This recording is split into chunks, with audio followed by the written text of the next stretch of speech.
Hi guys, welcome back to the channel. You may have seen some of this content before previously on my channel, but I have been given access to the game early, which I very much thank Incursion Red River and Games of Tomorrow for the early access of the game.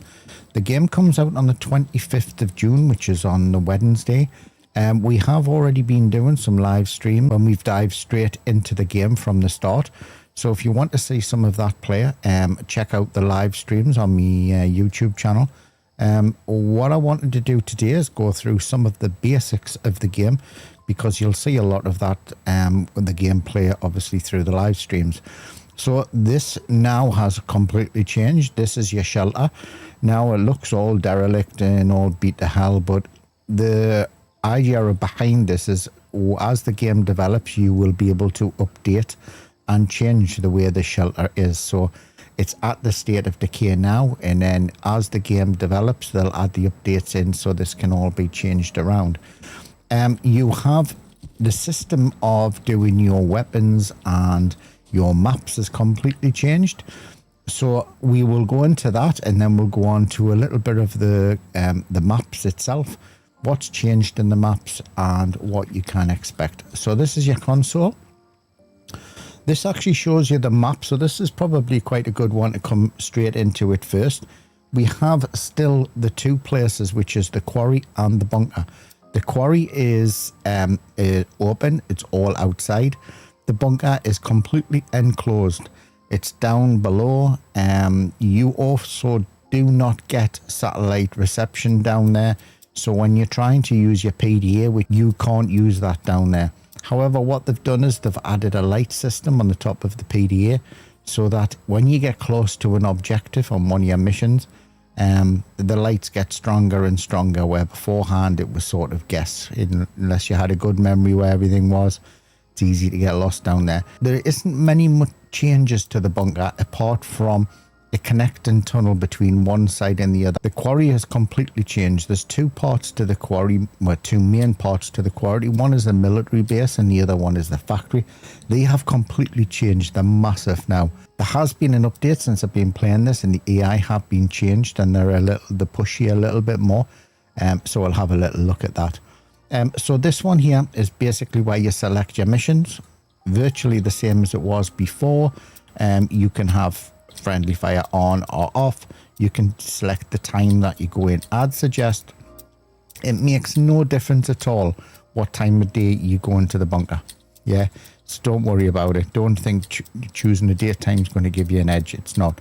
You might get during the day in the lower part of the cave, you'll get light coming in at the top. That's the only benefit. Personally, it doesn't bother me the time of day.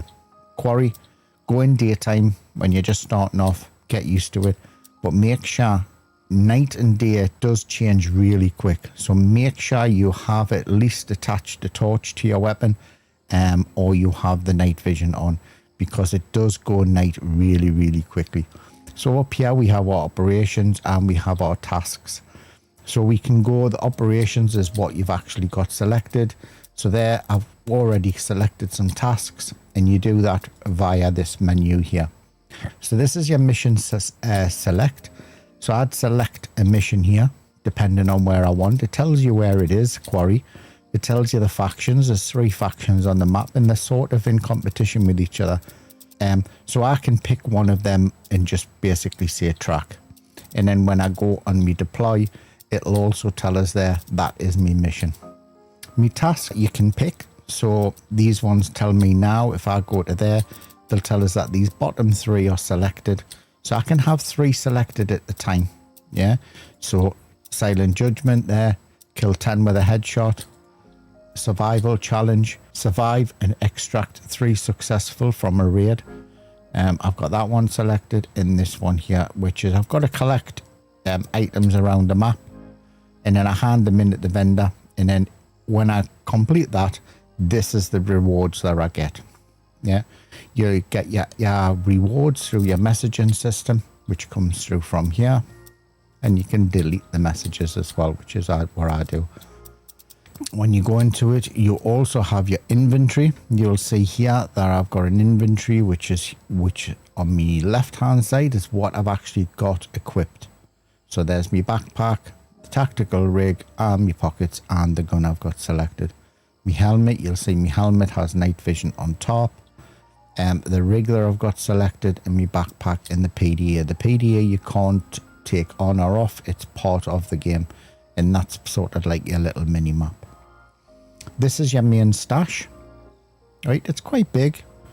The additional storage has changed. It's smaller than it used to be, and it's done by little tabs at the top so you can flick through. Yeah. Now, as a solo player, if you get shot and you die, you lose everything here that you've got equipped when you're out in the field. If you're playing with a buddy and you've got one of these revives, which you can get from around in the map, or you can buy them, you can revive your buddy. It's a really, really good idea. I'd love it to be some sort of like a safe storage where some valuables or something, maybe your keys, can be in, so that if you are running solo, you didn't lose your keys, because a lot of keys you can buy in the safes on the map, and you can basically get into the safes. However, they're quite expensive, and if you go out there and you keep buying the keys and you keep dying, it'll sharp add up. So I'd suggest you get used to the game, how the game plays, before you decide to buy any keys. Now, one thing there is out in the map in the wild is there's a lot of coats hanging up, and I've found quite a few of these keys in the coats. Yeah, I haven't bought all of these keys. I've found the keys, and you get like extraction keys and stuff. But remember, if you're carrying these keys with you and you die, you're dead. One also important thing, which I will say, which is, I don't know whether it's annoyance, but it happens, is you need to keep a spare slot for your mag. If you don't keep a spare slot, your magazine, when you change your magazine, it'll fall on the ground. Yeah, so make sure you keep a spare slot. Now, what happens when you're out in the game that we've noticed is your mouse, and you go to control click to get it in your inventory quick. For some reason, it's defaulting into your tactical rig, and it fills these slots up. Yeah, so you could be just going around the map, clicking, collecting all of this gear, then go to change your mag, and you realize you haven't got a spare slot and your mag's dropped on the ground. Yeah, keep checking that. If you've got time, just do a normal drag and drop in, and make sure that that slot stays free. Because I will tell you that if you're in the heat of the moment and you've got to change that mag quick, you've got to start looking around for that mag if it's dropped on the floor. Yeah, you can equip a secondary, so you can have another weapon, and you can just press 1 and 2 on your keyboard, and that'll swap you from them two guns. So you can go from that one straight to that one. Yeah, which is really, really cool. So if you go into the bunker and you want something really like a little close quarter gun, you can take that. Now, what they have also added into the game is a gun jamming mechanism, whereas when you're in the heat of the moment, your gun can jam. Probably does happen in real life. For me, it seems to be happening quite regular, and the way you actually get out of that is you just have to press reload, and it'll unjam your gun, and you'll get a message at the top of the screen. If you want to add a buddy into your game, you need to be friends on Steam to do it. Yeah, once you're friends with Steam, or friends on Steam, you can come up to this little tabs at the top. You click them, and then you select the friend you want to add to your game. Other thing I will say is, which has always been a part of the game, and I still think it still is part of the game, is your mission select. Now, if you host the game and you bring a friend into the game, the friend is working with your missions. So if you go and select a mission, that one there, and you you click track, that's also activated for your buddy. Now, you'll get to pick up the, like, say, jammers or the explosives, or plant the explosives. Your buddy won't. However, it'll display on his map, so he can help you do it. What will happen, though, is when you complete the mission, he'll also get the rewards. Him or she will get the rewards. So just remember, whoever's hosting the game the missions are for that person. So your faction reputation will go up because you've done it. If you want your other friend to do it, you'll need for the to come out of them. So you press this little arrow here, it'll take them off the game, and then they invite you. Get what I mean? And then it works like that. It's quite easy to do it. You just click the button, click select, they say yes, join the game, and then they join it. And you are not in the base together. Yeah, you don't get into the base until you deploy. So it's very easy to do. Yeah. Also remember, as your tasks, you can select 3 tasks at a time. So you see there, I've got 3 of them done at a time. So you can go through your tasks really, really quick, and they all add up to your progression in your faction reputation. I think that's probably all that in there. So what we'll do is we'll pop over to the workbench. This is fantastic. First of all, I'll show you what it used to be like, because then you'll realize what it is like now. So beforehand, and I won't build one, but you'll get the idea. You used to have to come down and you looked for a rifle. So say if I was coming down and I was going to go and say, let's say, what will I say? Say the Rattler or the Virtus. I run with the Virtus. Yeah. What you'd have to do is you click on the gun. You'd have to buy the gun. Then what you do is you go compatible search, and then you had to search through all of the stuff that would go for that gun. Yeah. And there is 3 pages.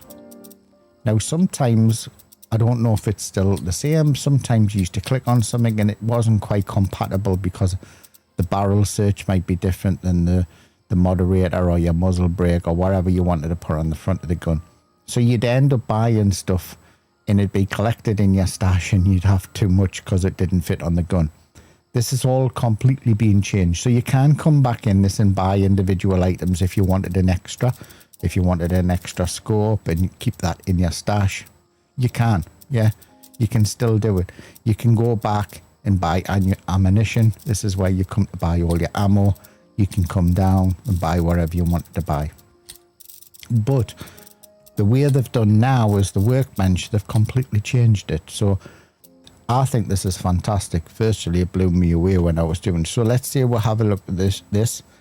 Now, you'll see I already have owned guns here, and this is me market. So let's say I want this, go down to, we'll build a Virtus.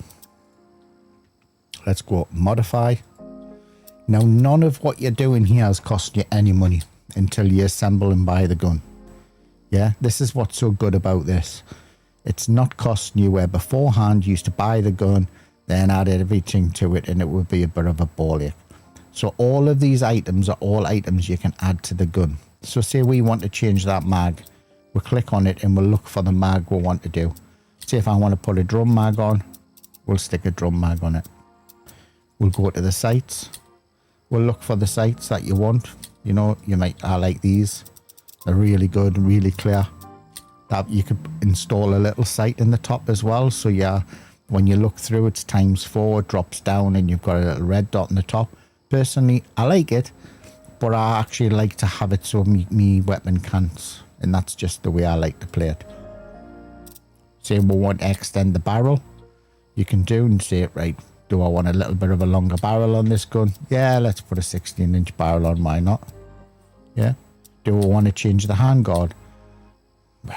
Why not? Let's put a handguard on it. Change it. Let's stick a muzzle on it. What we're going to put on, you can choose what you want to put on. You can click through them. It'll tell you your stats. Yeah.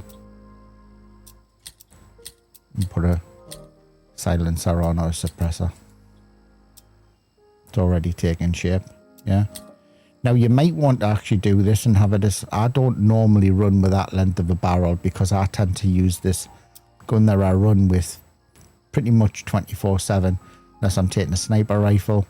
So I would probably build this a little bit shorter if I'm honest. I think probably, I don't know, you can go down to a 6-inch. We're going to have to change that. We'll change that a little bit. What's this one? We'll try that one. That looks all right. And then when we put the silencer on, see what it looks like. We could probably get a longer one, to be honest. So that's a 10-inch handguard. What's a 10-inch? 12-inch might be better. 12-inch looks good. So now I'm thinking mainly doorways, stuff like so that when I'm in the bunker as well. Also, you want to get a little bit of a long shot as well. You can change your rails as well and put on what you want to do. So you can have it on the top. It just shows you where you want to put it. Yeah. On here, what I normally do is I have one on my side. So I'll put a rail on. We'll put an M-lock on there. And it tells you what you can put on the M-lock. Let's put a tactical on. We'll put a torch on that side. Yeah. And it tells you their compact flashlight. What we'll do is we'll go on the other side. Let's put a rail on that side and the gun's already flicked round for you so you can see. So on the tactical on that one, let's put a laser. So there you are, it's flipped the gun around. So now we'll have a flashlight and a laser on the opposite side. Now where I like to run with, it tells you there the gas block. We'll put the gas block on, put the long gas block on. Now on top of here, what I'm going to do is I'm going to put, see if we can put an offset on. So you'll see on my other gun, I like to cant my gun. I don't like to have it through the scope. So I'm going to put a 45-degree offset on the top of the rail. And then it's asking us what sight I want. So I click the sight and this is relating to the cant. So what I'm going to do is I'm going to put an RMR on. It's just the sight that you do. So you can have a PK06 straight on top of what we've already got. But we're going to put extended a little bit. And we're going to put that on. And what this does for me is this takes it a little bit wider than the actual scope. Yeah. So it takes it away a little bit. So when you cant your gun, it's not so close to your scope. And for me, that's the way I run it. And then we're going to put the RMR on it. Yeah. So it's now already taken shape. Pretty much, that's a good to go for me. You can add or take away whatever you want to do. Now what you can do is you can add this now to a favorite. And you can call it whatever you want. So let's just do my say X. My MCX build and continue. Now what we're going to do now is I'm happy with that and I want to buy it. So I'll go assemble and it gives you all of the items in the total price to buy that gun. So you're buying the gun and you're buying all of the accessories instead of doing it one by one and you go and buy and assemble. Now what we do is when we go back into our stash, which you can do from here. There you are. There's the gun we've just built. Yeah. Now I built it the same as that, but I didn't change the grip just so you would see the difference that this is the gun that we've just built. Yeah. So for 16 grand, I think it was to complete it. There you are. I don't know why it's showing 18 grand there. That's just the value of the gun. Probably everything complete, but to assemble it, it was 16 grand, I believe. There you go. So I could put that into there. Let's put it up to there and change it. And then, there you go. And then when I do me cant, that's what I mean. And you see how the offset in that addition of that little bracket is giving it just a little bit of decent relief from the scope. Now if I just put the little PK one on the bottom of the 45-degree offset, it would be really close to that. Personally, I like that. I like the way it works. It's quite quick. There is a little bit of delay between going with the two of them, but nothing you can't handle. So what we'll do is we'll quickly go back. We'll go back to the computer. You don't have to go back to the bench. You can go back to the computer and just press 3 on your keyboard. So now what we can do is we can look up here and we can go owned, and there's all of the owned assault rifles that are owned. Yeah, these might be picked up in the field. There might be ones that I've actually just built. Yeah, I believe this one here is the one I've just built. If you want to modify it, I believe it has to actually be out of your main slot, so in your bag or your stash. If you can't find your gun, so you see how there it isn't showing me vector, and even though I've got owned, it's because you need to click the tabs at the top. So this is assault rifles, that is SMGs, and that is shotguns, DMRs. Get what I mean? So if you find something and you're looking and you think, well, where's my bloody vector gone, and you can't find it, it's because you haven't clicked the tab at the top where it's SMG. Just move them along. It is probably one of the easiest menus that I've found. Yeah, I jumped into this and my buddy jumped into this, and it's pretty, it's so easy, it's unreal. Yeah, of how you can put everything together. So there you go with that one. Yeah. So pretty much, I'm trying to keep it simple, but it is simple. So completing building the guns, working out your missions. Just select what you want to do. Now, what happens is, if I remember from the previous wipe, is that these will change. So your operations, which is classed as your missions, see how at the moment they're all quarry. That's because the quarry, the class it is easier than the bunker. And it definitely is. Yeah. It has, if I remember rightly, where deploy. If I went to quarry, see how it says 2 skulls. If I went bunker, it goes off the chart. Do you know what I mean? They are much more aggressive in there. Yeah. There is 2 other parts of the map that's coming, outskirts and heartlands. And when I say quarry, I don't mean there's only a quarry. There is a factory, there is a fishing village, there is other stuff that they've added. It is quite big. And we've really enjoyed our time, messing around in the quarry, to be honest with you. If we come up here in operations, mission select, they'll all say quarry. And the reason they're all saying quarry is because you're learning the game. Yeah.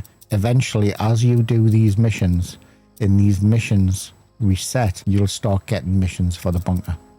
You can also re-roll your missions, and it costs you 5,000. So if you find that you're not quite ready for the bunker yet, you still want to do quarry, but all your missions are all bunker, is you can come up here and click re-roll missions, and it'll cost you 5,000. But your missions, you'll start getting them back for quarry again. So you won't have to go in the bunker if you're not ready for it. Yeah. I'll go through your meds. Meds have changed quite a bit. And you'll see me probably in the live streams using and having quite a few meds. And I leave base with quite a few meds. Because what I think, and this is only my personal experience, is that it's very easy just to drop meds. If you don't need them, you can drop them in the field. You find quite a few of them, but I like to start off with quite a few, because if I'm going straight into the bunker and I'm hitting I get rushed, I want the meds there from the start. I don't want to rely on the meds to have to scavenge for the meds when I get in there.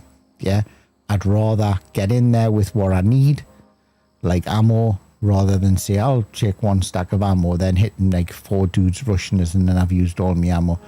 I'm the opposite. I like to take in what I need to complete whatever I want to do. And anything that I bring out, it goes in here as a bonus. I can easily drop these, yeah? So, we'll get on to the meds. I'll do it quickly. Now, painkillers. Painkillers aren't used for damage. So, if you take damage, that's not what you use painkillers for. You use health injectors for that. So, if you get hit, yeah, and you'll have, and I'll show you later on, you'll have an energy bar at the bottom. You'll have a red line. Now, the red line is your health indicator. If that line starts going down rapidly, or you get blood on your screen, you need the health injector. You can put these into quick slots, and that's what these are at the bottom. So I haven't got duplicates of these. These all relate to that. So you see how I'm taking them out and they're disappearing.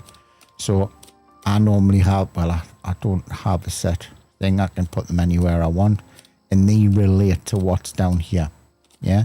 So all you can do is all you do is just drag it down and say that I want that one there in quick slot 5.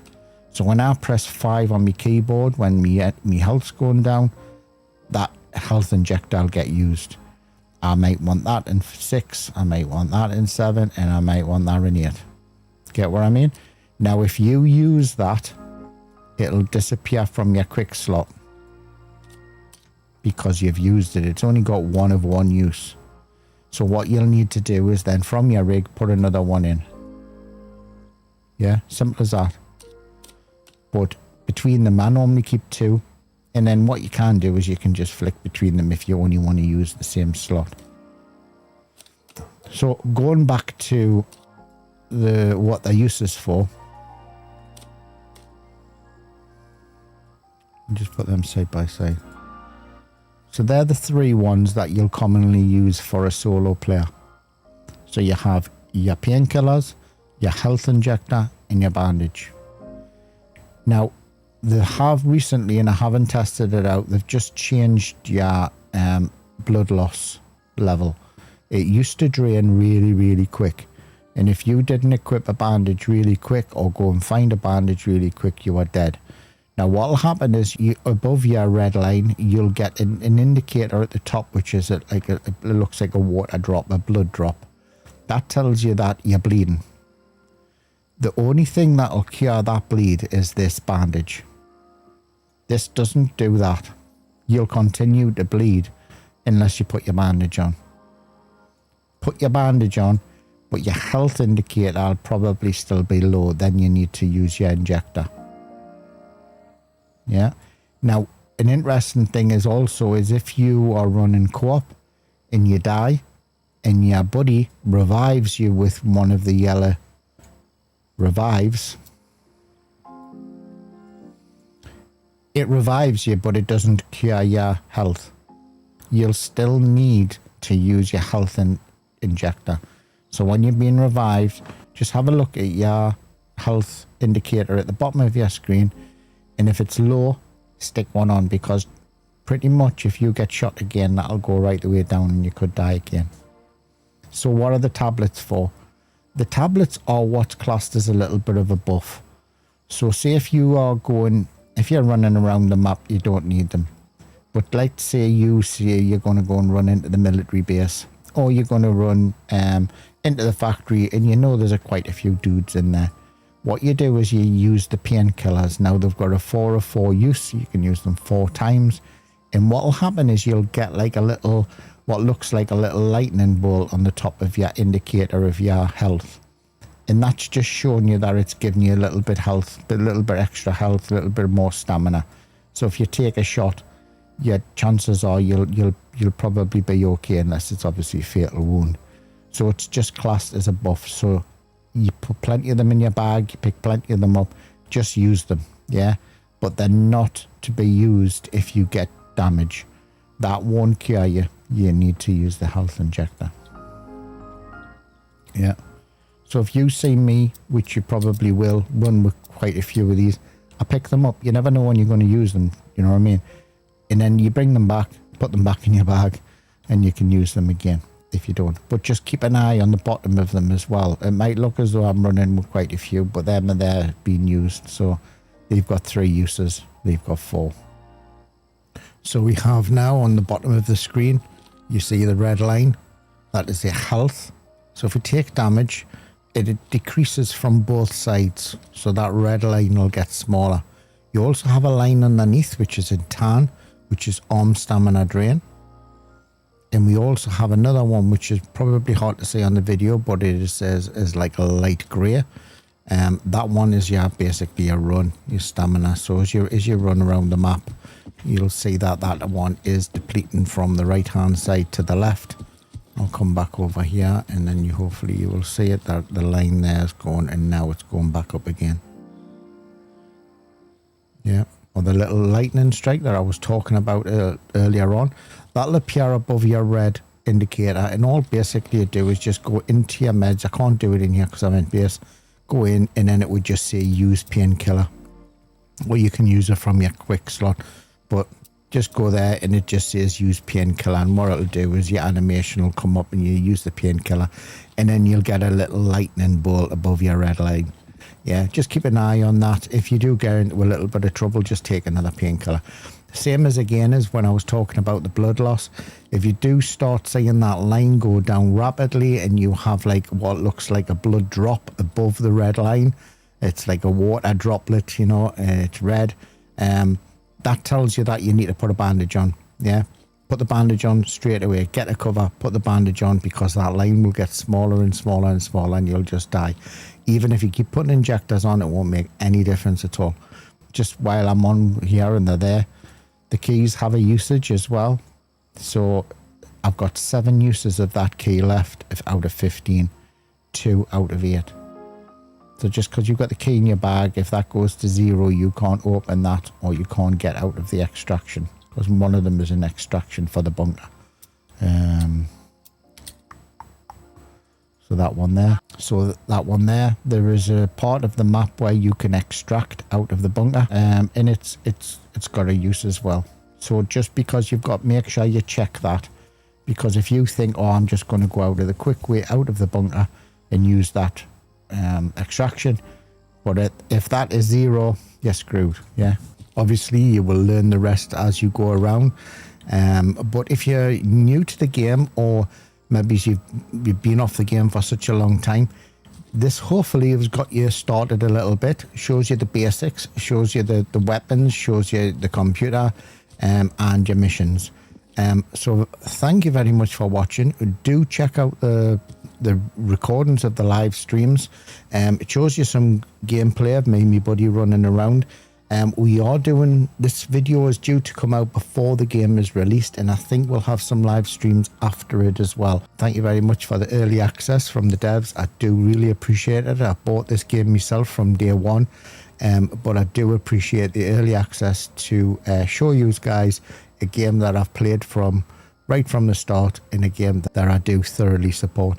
So thank you very much. Do check the channel out, and we'll catch you the next time, guys. Thank you very much. Take care. Catch you later. Bye bye.